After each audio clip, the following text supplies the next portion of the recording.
කොහොමද යාළුවනේ? ඔන්න ඉතින් මම අදත් ආවා ඔයාලව බලලා යන්න. ඔයාලා හොඳින් ඉන්නව නේද? අපිට නම් අද උදේ පාන්දර 3 ඉඳලා වගේම එක දිගටම වහෙනවා. දැන් මම නැගිට වෙලාවේ ඉඳලත් ඔය ආයෙත් චුරුචුරුව පටන් ගත්තා. වැස්සත් එක්ක මට හිතුණාද මඤ්ඤොක්කල තම්බන්න. මම ඉතින් දුහුනිගේ කෑම එක හදන ගමම්ම මඤ්ඤොක්කල ටිකත් සුද්ධ කරලා එහෙමම තැම්බෙන්න තියාගත්තා. අපේ අම්මා ආවා ඊයේ හදිසියෙම වගේ කියලාවත් නෙවෙයි ආවේ. අපිට කරන්ට් එක නෑනේ. අම්මලාගේ ගෙදරටත් එහෙමයි. අපිට නම් ඉඳීට හරි යනවා ටවුන් එකේ හින්දා. අම්මලාට නම් කරන්ට් එක ඇත්තෙම නැහැ. ඒක නිසා මං ඉතින් ගෙදරට එනකම්ම දන්නෙත් නැහැ. මේ මඤ්ඤොක්කල එහෙම අරගෙන ආවෙත් අපේ අම්මා තමයි. ඉතින් අද වැඩ කරන කට්ටියත් එනවනේ. දැන් ඔයාලා දන්නවනේ අපේ ගෙදර කපරාදු කරනවා කියලා. ඉතින් ඒ කට්ටියත් එන නිසා යහමින් මං තැම්බෙන්න තියාගත්තා. ඒ කරලා ඒ ගමම්ම තමයි මම මේ දවල්ට කෑම ටිකත් ලෑස්ති කරගන්නේ. ඔයාලා මේ දකින්නේ ඒක. අද චූටි මැනිකගෙන් නම් කරදරයක් නෑ. මොකද අම්මා අතේන ඉන්නේ.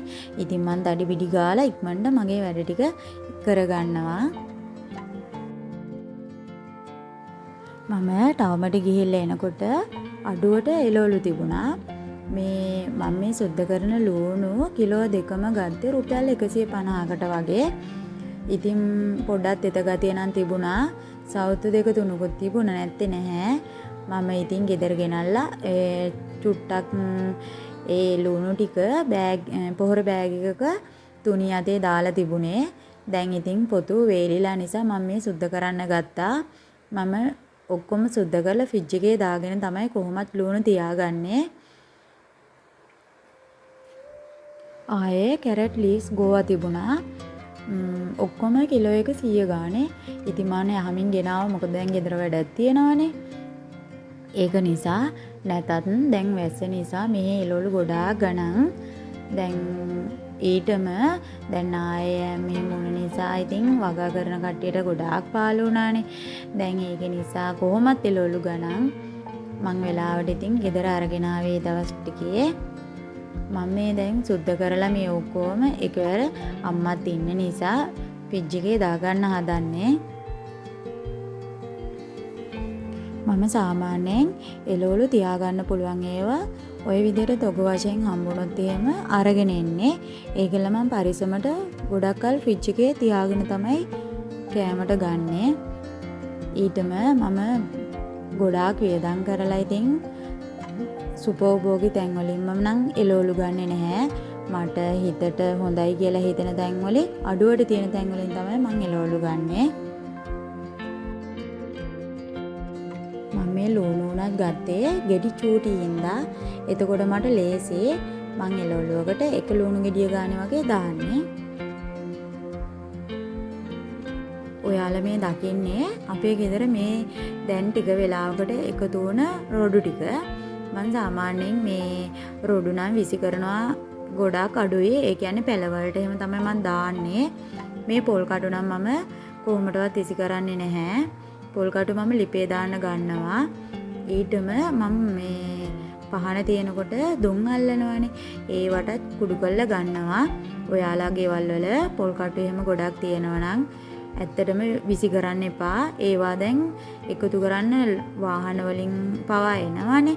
ඉතින් ඒ කට්ටියට දීලා කීයක් හරි එකතු කරගන්න. නිකන් නාස්ති වෙන්න නම් දෙන්න එපා. ඇත්තටම අපේ ගෙවල් පැත්තේ නම් ටවුන් එකේ පොල් කටු වලට එහෙම ඉතින් වැඩිය මේකක් නැහැ මේ මිනිස්සු. ඒක නිසා කපුටෝ එහෙම ගෙනහෙල්ලා ගෙවල් වල එහෙම දානවා. එහෙම කරන්න එපා. ඇත්තටම ප්‍රයෝජනවත් විදියට හැමදේම අපි පාවිච්චි කරමු.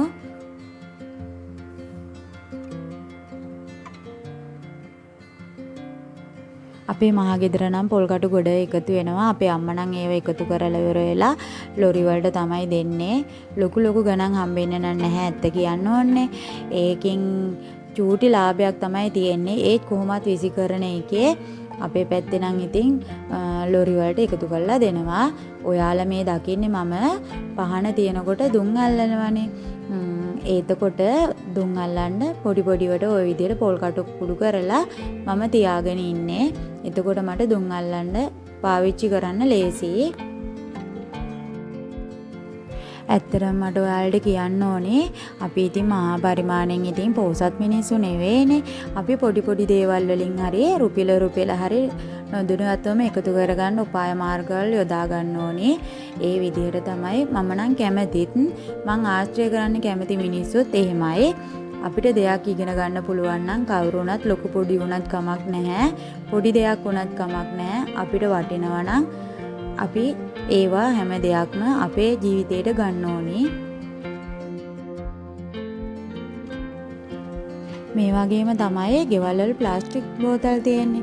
අන්න ඒවත් ওই විදිහටම එකතු වෙනවා. ඒවත් එකතු කරලා ඔය කට්ටිය තියාගන්න. පොල් කටු වැඩියෙන් තියෙනවා නම් ඒවත් එක්කම එකට විකුණන්න. මම නම් ප්ලාස්ටික් බෝතල් එහෙම සෑහෙන්න විකුණනවා. ඒ වගේම ඔය පරණ කඩදාසි ඒ වගේම ඔය අපේ ගෙවල් වලට හම්බ වෙනව නේද එක එක වර්ගයේ පෙට්ටි එහෙම. අන්න ඒ කොළ වලින් හදන පෙට්ටි එහෙම ඒව ඔක්කොම ගන්නවා. ආයේ අපිට ඉතුරු වෙන බත් එහෙම ඒව වේලලා ඒවත් ඒ ලොරි වලින් ගන්නවා. මහා ලොකුවට සල්ලි නම් හම්බෙන්නේ නැහැ. ඒ වගේම අපිට අර ලේසියෙන්ම ඉතුරු කරන්න පුළුවන් රුපියල හරි එකතු කරලා ඉවර තමන්ට පොඩි දෙයක් හරි ගෙදරට ගන්න. ඔයාලා මේ දකින්නේ මගේ කොච්චි පැල. ඒවට මම ඔය කඩේ පොහොර නම් මොනවත් ගෙනල්ලා දාන්නේ මම ඔය හම්බෙන ඔය පොඩි පොඩි දේවල් තමයි ඒවට දාන්නේ. ඉතින් ඔයාලා මේ දකින්නෙත් මම ඔය අද එකතු වුණ කුණු ටික ඒ පෝච්චි වලට දාගන්න විදිය. මට මේ කොච්චි පැල ටිකකින් ඇත්තටම ලොකු ප්‍රයෝජනයක්. මම මේ පැල ටික ගෙනල්ලත් හිටව ගත්තේ මහා ගෙදරින්. හදිස්සියකට ඇත්තටම සම්බෝලයක් හදාගන්න, එතකොට මැල්ලොමකට දාගන්න, එළවලුවක් හදනකොට ඒකට දාගන්න, කොච්චි කරල් 3-4ක් හරි හදිස්සියට කඩා ගන්න ඇත්තටම ප්‍රයෝජනවත් වෙනවා. මගේ මේ කොච්චි ගස් ටික නම් දැන් පරණයි. ඔන්න අද අම්ම එනකොට ගෙනල්ලා තිබුණා කොච්චි පැල ටිකක් ආපහු හිටව ගන්න.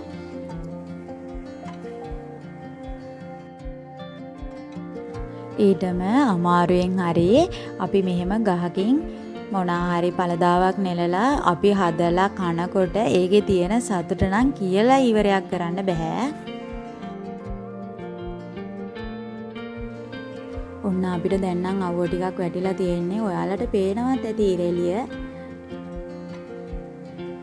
ඔයාලා මගේ කලින් වීඩියෝ එක දැක්කනම් දකින්න ඇති මම ගොඩාක් වැලි හලලා තිබුණා. ඉතින් මේ දවස් 3-4ට මගේ වැලි ගොඩ ඉවරයි. මෙච්චරයි ඉතුරු. දැන් ඉතින් අවුව වැටුණ වෙලාවේ මම දැන් තෙත වැලි හරි හලා ගන්න ඕනේ. මොකද දැන් දිගටම වැඩ කරන්න ඕනේ. දැන් වැලි ටිකක් මදි කියලා මට හිතට බයයි.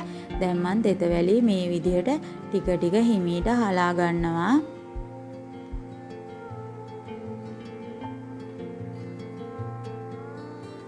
තෙතවැලි හලා ගන්න අමාරුයි. සල්ලඩේ තෙතවැලි හලනකොට ඇලිලා තියෙන්නේ. ඒක නිසා වේලුණ වැලි නම් ටක් ගාලා සල්ලඩෙන් හැලිලා යනවනේ. අමාරු වුණත් දැන් කොහොම හරි වැස්සක් තියෙන එකේ හිමීට හරි හලා ගන්න ඕනේ. මම කලින් වීඩියෝ එකේදී ඔයාලට කිව්වනේ මං තනියම වැලි හලා ගන්න අපේ ගේ කපරාදු කරන්න කියලා. ඉතින් මේ ඔයාලා දකින්නේ මම වැලි හලා ගන්න විදිය. මම කලිනුත් වැලි හලා ගත්තේ මේ විදිහට. දැන් ඉතින් හලන්නෙත් මේ විදිහටම තමයි.